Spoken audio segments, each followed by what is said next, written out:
Hey everybody, welcome back to the vlog. Thank you so much for once again joining me for tea time. Today we have a little bit of fireside. That smokiness of the Lapsang is just so good, so good. So guys, today is going to be a Zeiss day. What? Zeiss? Yeah, so there was a new camera that was discussed over the weekend, and it is the ZX1 from Zeiss. And I want to just talk about it a little bit, take a look at what it looks like, look at some of the specs, and give you my thoughts on it. And I want to hear your thoughts. What do you think about this camera? Price point, what it can do, what can't it do? Is it a good, let's say, ROI, return on investment? Today, we know that everyone is looking for value. Is this camera a good value?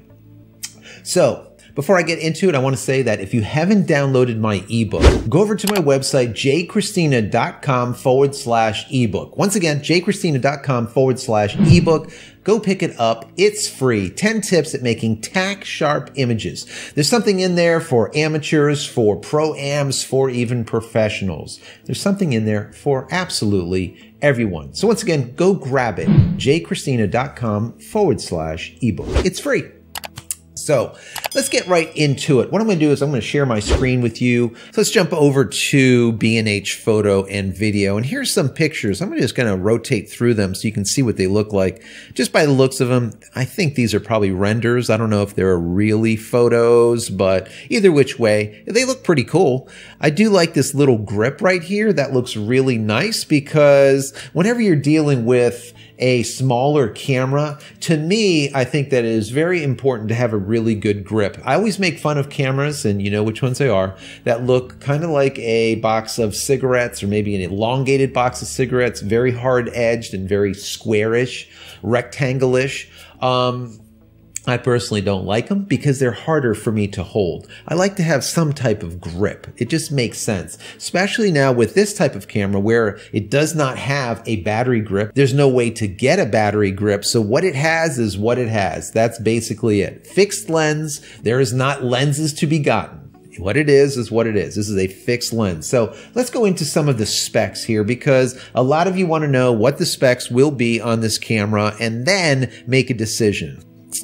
So, all right, here are the specs. We have the Zeiss ZX1 specs. Now, the pixels, of course, is a 37.4 megapixel sensor. You have a max resolution of, let's call it 7500 by 5000. Your aspect ratio is 3:2, and you have a CMOS sensor in it, which is full frame.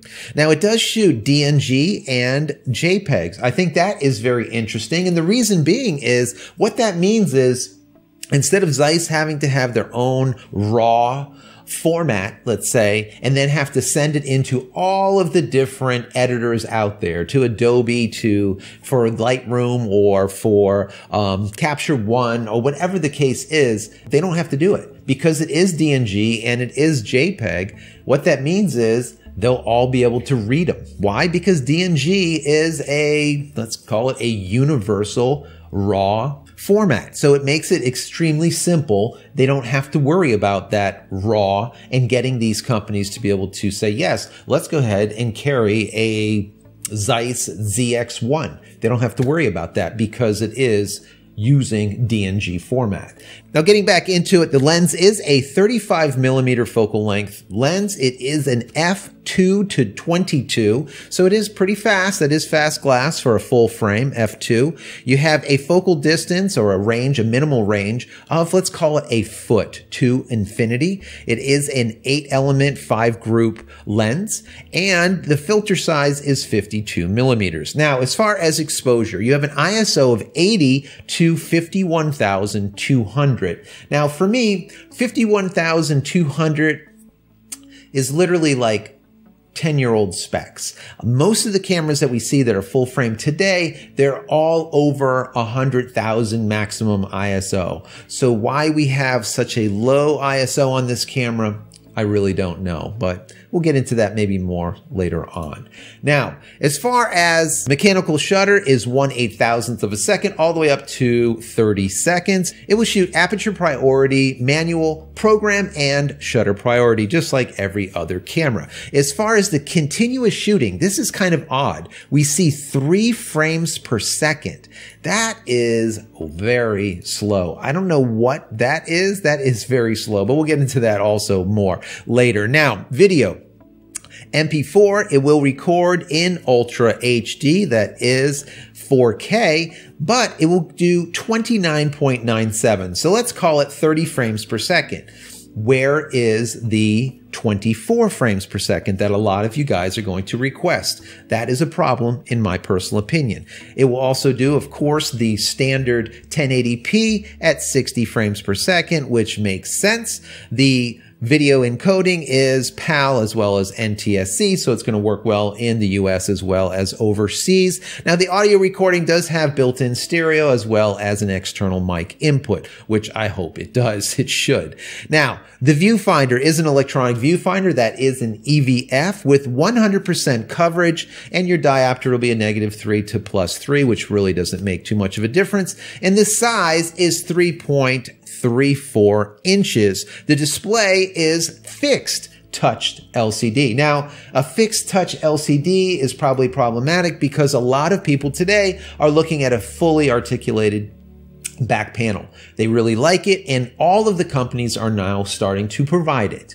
If you don't know what a fully articulated back panel is, it's basically one that instead of just staying on the back or flipping up or flipping down, it'll basically flip all the way around and flip towards your subject or towards you if you want to do selfies. So that is very important, and it's very important to a lot of people. Now, finally, we have flash. It does not have a built-in flash, but of course it does have that hot shoe.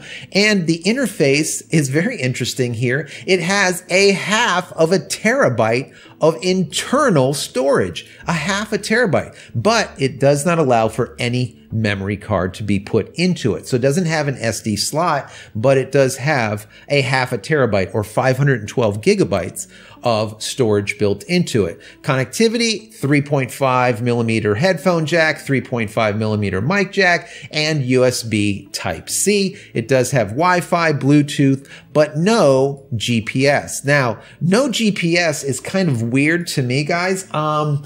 You would think for a camera like this that is really all about one lens, one fixed lens, getting out there, shooting, editing, and sharing. Matter of fact, that's their motto. Shoot, edit, share. No GPS is going to be problematic for anyone that wants to use this for travel. A lot of people that do travel, they like the GPS because then they can organize their travel based on location. And even for shooting professional work, being able to have that GPS information does prove to be effective in a lot of circumstances. Now, finally, it does have one rechargeable lithium battery that does provide 3190 milliamp hours. That's 3,000, let's call it 200 milliamp hours of power, but who knows what that means? We don't know because it just depends on how that battery power is used or not used properly. The dimensions are, let's call it 5.5 inches by 4 inches by 2.5 inches.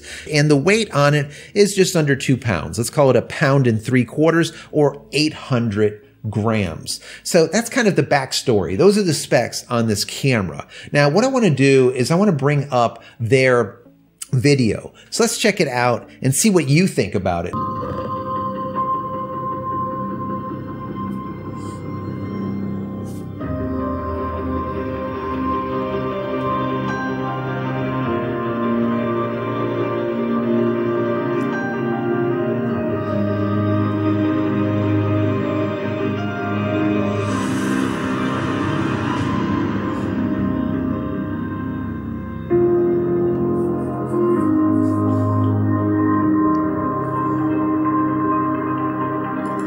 There you go. There's the tagline, guys. Shoot, edit, share. That is what this camera is all about. Shoot, edit, and share.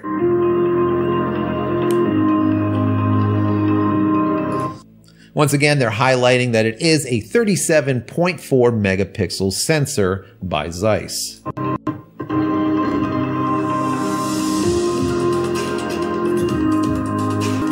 So now we can see the back of the camera, which is kind of nice. Over here, we have your exposure compensation, your ISO setting, what your shutter speed is set at, and of course, your f-stop. And now on this side, which is neat, is these are the buttons that you can push on, right? To be able to make modifications. So everything is touch screen. So you really don't have to take your eye out of the EVF. This is kind of nice.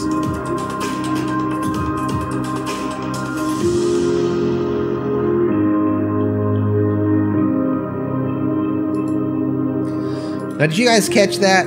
Let me rewind this. Did you guys catch this? Now watch that. Do you see that swipe? Let me play that one more time. Watch the swipe speed. Did you see that, guys? Did you see that swipe speed? Now, bear in mind, this is running Android operating system. It is not running a Zeiss OS. It's not running Canon or Sony or Nikon or Fuji or anyone else. All right. This is running a Android OS.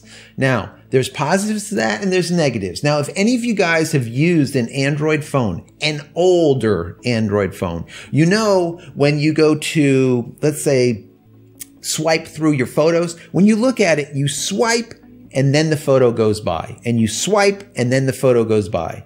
It is a delay, let's say. It's a little bit lethargic. And by looking at this swipe speed, it feels like that's exactly what's going on here. Most likely, either the processor is a little bit underpowered to today's standards, or it's just simply an older Android OS that's being used, a lightweight OS that's just slower. Now, can this be fixed after the fact with a firmware update? Maybe, maybe not. If it's a hardware issue and they're using a slower processor that the Android just cannot be able to swipe faster, they're not going to be able to fix that. And you're going to have more of a lethargic, let's call it, swiping or moving around. Now, by seeing the swipes being slow, I'm going to guess there's going to be other things slow in this camera. Remember, this video could be pre-production, so maybe this is all fixed as of now, but we're just speculating based on what we're seeing. So let's get back right into it.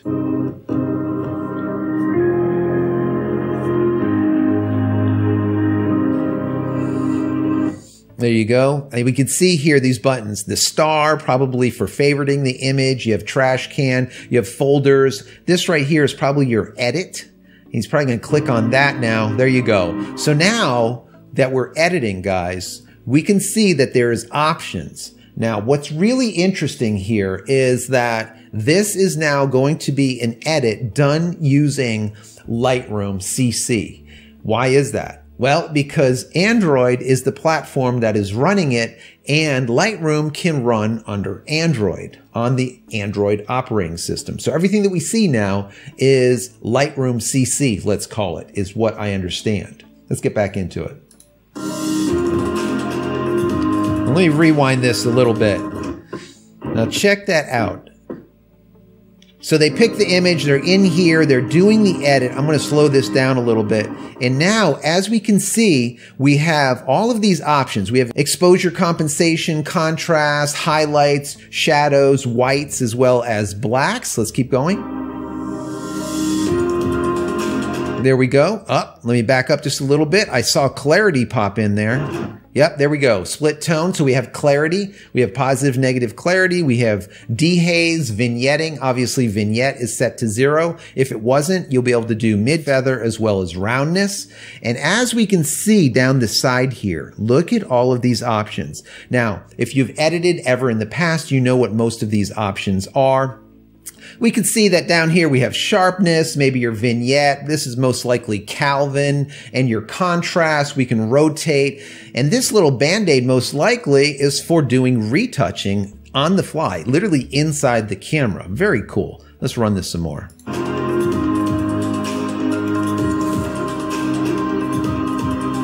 There you go. Once again, shoot, edit, share.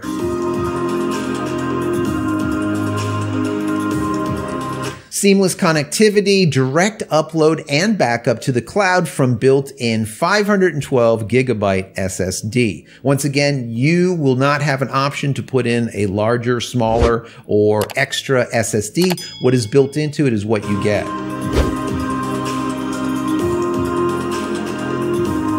Here we go. Now we're starting to get into share. Here we are. Share one file on which service, and we can see like a direct link of some kind. We have email. This is the Android logo. Over here we have a Bluetooth logo and a plus. So most likely you'll be able to add different sharing locations. So let's keep this rolling. Oh, nice. We know what this logo is, right? So this is a Dropbox logo. So most likely we can share directly into Dropbox.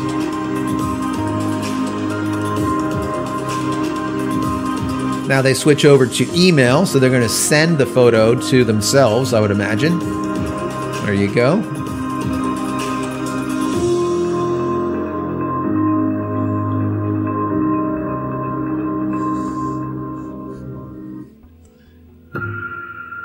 And that's it, guys. That's it. So that's their little demo, let's call it. Their little promo video. Kind of cool. I do like it. I see where they're going with it. Now, I know there's been other cameras in the past to use an Android operating system to do a lot of additional things that normal cameras, quotes, normal cameras can't do. What is interesting about having a camera run Android, guys, is the idea that you can add apps. Think about adding an application to maybe with one button, take the image, run a series of, let's say, changes to the photo, maybe doing some compensation stuff, maybe doing any type of blurring or dehazing or whatever, a whole gamut. All right. And then once that is done, maybe put your watermark at the bottom and then upload everywhere. Upload into Instagram, maybe create a square out of the image, upload into all of your social media platforms, upload the raw image, your DNG image into one location, maybe a Dropbox. Take a edited version that is now crushed down a little bit, JPEG, and send it over to your client or wherever. There's a one button, let's call it, to be able to do all of it. Why? Because they'll be able to add applications because it's running an actual OS. Not an OS by one of the companies that do not allow for any exterior modification to happen. Let's say legally. All right. So that is one thing that is really cool about running an open source OS. There is a possibility that you can really make something amazing happen after the fact. All right. For example, I remember there was one camera, I don't remember which one it was, that would allow you to send everything that was sent at a specific GPS location to a certain location. So everything that, let's say I shot with one team, everything that I shot would go into one Dropbox, whereas everything that I shot with the second team at a second location would go into another Dropbox. So you can have two teams of editors working on those simultaneously without you having to make changes, just simply by understanding GPS or location. Now, this camera sadly does not have GPS available to it, but it does have that ability to add applications. I'm going to speculate because it is running on an Android operating system.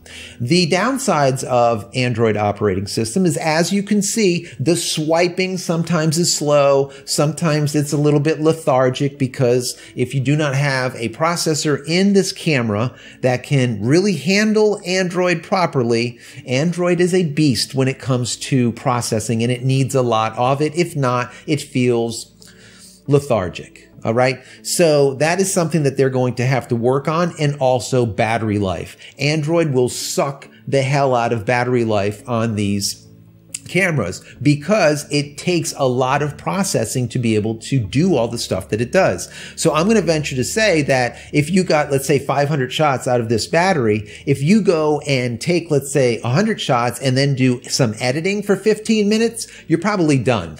Okay. Because it uses a lot of processing power for it. Now, if you use this as like maybe comparing it to some other cameras of the past, we know that Sony came up with the RX1, and that RX1 had a Zeiss 35 f2 in it. Now, that camera came out in 2015. Let me see if I can bring it up for you guys. Let me see here. Let's see, here we go. The Sony RX1, this is the R Mark II. It is $3,300. Now look at some of these specs. It is 42 megapixels. Not bad. That is pretty good. Remember, that is more than this 37.4 that's currently in this one. But also look at this ISO down here. This ISO at 102,400. Remember, this camera came out, guys, in 2015. You're looking at a 5-year-old camera that's doing better when it comes to low light ISO. That to me is problematic. I don't understand that. And that's why I was saying this camera really should have done a little better when it came to ISO. That's my personal opinion. Also, let me flip over and show you the Leica. Now, this Leica Q2 is also very similar. All right, let me flip this image. There we go. This Leica Q2 is similar with a 47.3 megapixel sensor. Now, this has ISO of 50 to 50,000 ISO, but look at the difference when it comes to continuous shooting. You're looking at 10 frames per second. 10 frames per second compared to like 3. Under 4 frames per second of this brand new camera 2020. I mean, I don't get it. I really don't get it. And the camera, this Leica Q2, is $5,000, $4,900, not how much this one is. No, this camera is going to be $6,000, guys. $6,000. At $6,000, by looking at what this can do, looking at what's already out there, and looking at what that past, let's say, baseline for this type of fixed lens, let's call it extreme full frame mirrorless camera, I don't see it. I don't see it. Now, maybe you guys do. I think the only way that this could really gain traction is that UI, that interface, that sharing part of it, the shoot, edit, share, the sharing and that editing has to be so rock solid, and that people are going to want to be able to edit in Lightroom CC on their camera instead of on a, let's say, a phone or on their laptop or on their iPad or on their computer. I just don't see it making it. Now, could this be good for maybe a reporter that's, you know, out there shooting and be able to do some minor tweaks, maybe throw on a copyright, hopefully that will be available, and then send it up into the newsroom immediately? Yeah, I mean, I can see that it has possibly some merit, but as I see it, the way it is right now, honestly, guys, the ROI, the return on investment, the value that we keep talking about whenever we discuss new cameras today is just simply not there. You don't have that fully articulated back panel at all. It is fixed.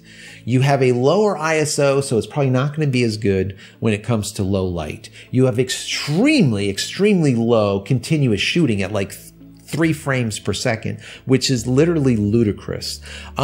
You have specs that I would say are every bit of 5 years old or older, besides the, once again, the idea that it's running Android. And at $6,000, guys, I think this is going to be another $3,000, all right, Micro Four Thirds coming out of Olympus. You know, another fail. That's my opinion. That's my opinion. I want to know what you think on this. Do you think that this would be a camera that maybe you or someone that you know would like? Do you see any features in here that you would say that $6,000 just makes it worth it? Once again, ROI or value. Does it make it worth it to you or maybe someone that you know? And if so, who are going to be the people that use this camera? $6,000 Zeiss ZX1. Who will do it? I really don't know.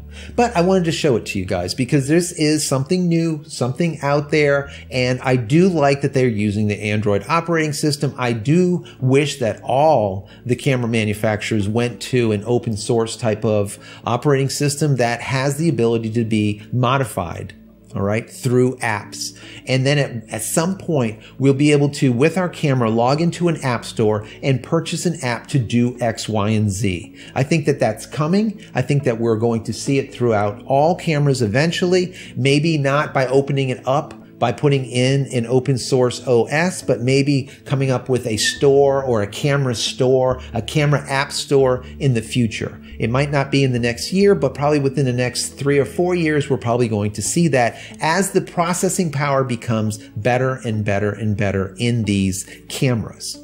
That is, of course, guys, if they can stay alive that long. We'll see what happens with that. Anyways, once again, this is the ZX1 from Zeiss. Not out yet as of yet, but supposedly it's going to be coming soon, according to B&H's site. So guys, as always, if you enjoyed this even a little bit, throw it a big thumbs up. That would be absolutely stellar. Also, smash that subscribe button so you can get all my content when it becomes available, and click the bell icon right about here. So if you are subscribed, if you click that bell icon, what happens is whenever I go live or if I come out with a new video, you will be notified of it immediately. And finally, head over to my website, jcristina.com, where you can find all the photography tools that I've invented for you and me over the years, and hopefully there's something there that you might like. And if there is, please pick it up and support me and my family. That would be awesome. That's it, guys. I'm out of here for yet another vlog. Many blessings to you and your family. Stay healthy and stay safe.